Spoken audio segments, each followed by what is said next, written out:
Hey, you're here with Legacy Flat Roofing Sheet Metal. We're here today in St. Thomas, Ontario. We're doing a repair. Actually, there's major renovations going on inside the old bank. They're turning into a medical clinic and they need a vent stack. So I'll show you how to put in a vent stack on a single ply system. Hope you enjoy it. Okay, we've come up to the roof. The GC has called us in basically to put in a vent roughly where my right glove is.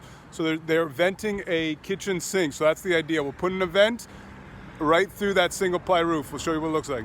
First things first, when we're doing a single ply system, you need to clean the membrane. A lot of oil and dirt gets attached to the membrane over the years. Nothing's going to bond with it unless you clean it. We're going to use membrane cleaner. We're going to clean the area first and then start drilling through the hole.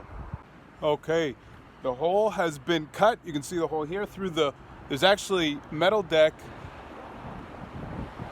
insulation. It looks like even light plywood and then the single ply. So the hole has been cut. And we are going to start installing this boot on there. So it's been cleaned all around. And what we want to do now, let the cleaner flash off. And then I want to put a adhesive underneath the boot to make sure no water comes in. We're going to do some detailing around, show what it looks like. So we just cleaned it, cut the hole, and we're going to start prepping it to put the actual penetration boot on. Okay, so we put some adhesive on the underside of the flange, and that's going to go over this hole. We've cleaned the membrane, put some adhesive, we're going to set it in place. In this case, most of the waterproofing I'm going to use on the outside. On the underside is going to be some waterproofing, but a lot is going to be on the outside. You'll see how we're going to apply all sand in this case. I think usually that works wonders for me, and I can detail it how I want, and we're going to put it around the flange on the outside. There we go. Now the flange is in place. We have sealant around the outside. Now what we want to do is put some all sand as a secondary, almost a triple layer of measurement of protection around the outside. That's going to give it a nice, beautiful, tight seal around the outside, and she should be done. They can put their vent in place. We'll show you what it looks like. Okay, the boot's in place.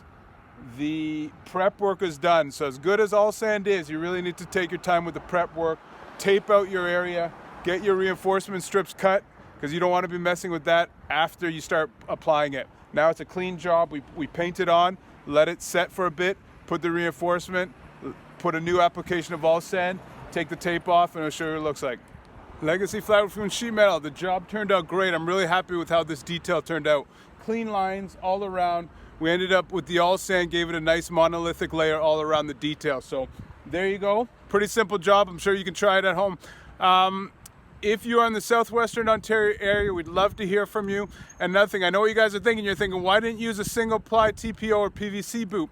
Well, I don't know if the camera can catch it, but this is a jigsaw roof. It kind of goes up and down. A lot of those boots, when they're manufactured, they're perfectly flat. So you'd end up putting a flat detail and try to curve the pipe around. This flashing worked perfect in this situation. Anyways, hope you liked it. Hope you learned something. If you're in the southwestern Ontario area, if you manage properties, look after properties, anything to do with roofs at all, we'd love to hear from you. You can find us online at legacyroofs.com. Thanks for watching.